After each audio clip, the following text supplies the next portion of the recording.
खोलकर इन नेताओं को सुन लेना चाहिए।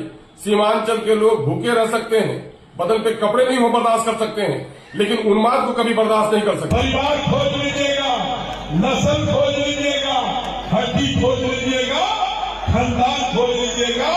जब बेटा बेटी का संबंध करना, देश की रक्षा कौन करेगा?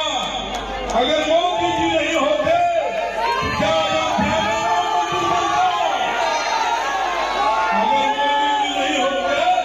निर्दोष वोट से देश का दिशा और दशा तय होता है। वोट से देश का तकदीर और तस्वीर बदलता है। अगर 303 सीट नहीं आता तो क्या 370 कश्मीर से हटता? मुझे ही नहीं, सीमांचल के जन जन को और कण कण को इस बात से बड़ी तकलीफ पहुंची है कि वहां पर भारतीय जनता पार्टी के कुछ नेता और विशेषकर माननीय सांसद अररिया प्रदीप साहब ने जो घृणित बयान इस वक्त दिया है कि जिनको यहां रहना होगा हिंदू बनकर रहना होगा, मैं इसकी पूरे तौर पर भर्त्सना करता हूं। इसलिए ये देश भारत किसी की बपोती नहीं है, किसी की पैतृक संपत्ति नहीं है।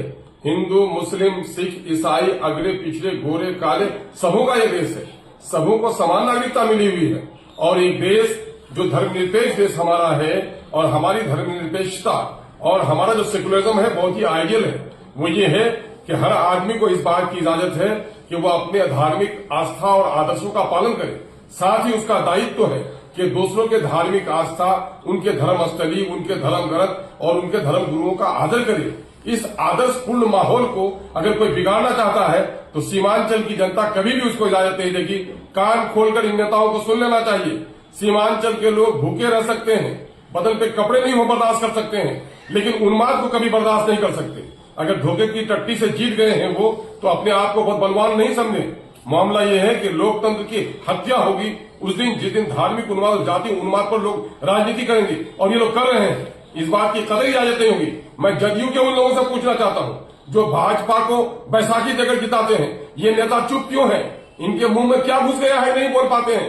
नीतीश कुमार जी को फौरन अगर वो ये कहते हैं कि हम भाजपा के साथ है लेकिन भाजपा के आदर्शों के साथ नहीं है, तो फौरी तौर पर ऐसे नेता लोगों पर कार्रवाई करनी चाहिए और सत्ता के दलालों को और जदयू के गली कुचे में घूमकर बड़ा नेता अपने आप को कहने वाले नेताओं को अपनी जबान खोलनी चाहिए कि सीमांचल के सौहार्दपूर्ण वातावरण को जो लोग दूषित कर रहे हैं उसके खिलाफ चुप क्यों है।